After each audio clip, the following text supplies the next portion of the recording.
विजयाचा गुलाल कोणाचा, उमेदवारांची वाढली धाकधूक। नुकत्याच पार पडलेल्या पलूस नगर परिषदेच्या निवडणुकीचा निकाल 21 तारखेला जाहीर होणार असून आता विजयाचा गुलाल कोणाच्या कपाळी लागणार याची धाकधूक सर्वच पक्षांच्या उमेदवारांना लागून राहिली आहे। पलूस नगर परिषदेची निवडणूक अत्यंत चुरशीने पार पडली। काँग्रेस, भाजप, राष्ट्रवादी पक्षाची प्रतिष्ठा पणाला लागली आहे। या निवडणुकीत आमदार डॉक्टर विश्वजित कदम, माजी आमदार पृथ्वीराज देशमुख, क्रांती साखर कारखान्याचे अध्यक्ष शरद लाड व राष्ट्रवादी पक्षाचे निलेश एसुगडे यांची राजकीय प्रतिष्ठा अगदी पणाला लागली आहे।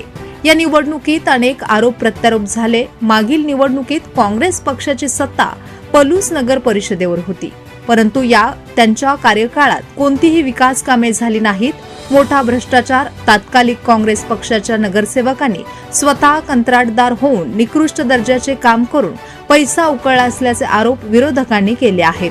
त्याचप्रमाणे पलूसच्या जनतेमध्येही काँग्रेस पक्षाच्या विरोधात प्रचंड असंतोष निर्माण झाला।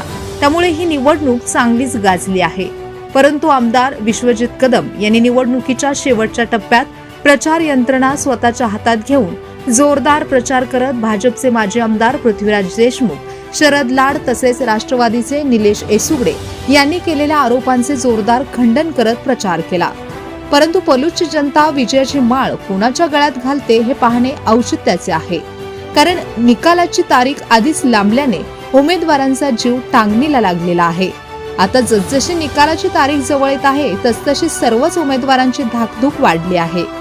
विजयाचा गुलाल कोणाच्या कपाळी लागणार हे पाहणे औचित्याचे आहे। स्पीड न्यूज मराठीसाठी सचिन लडगे, पलूस।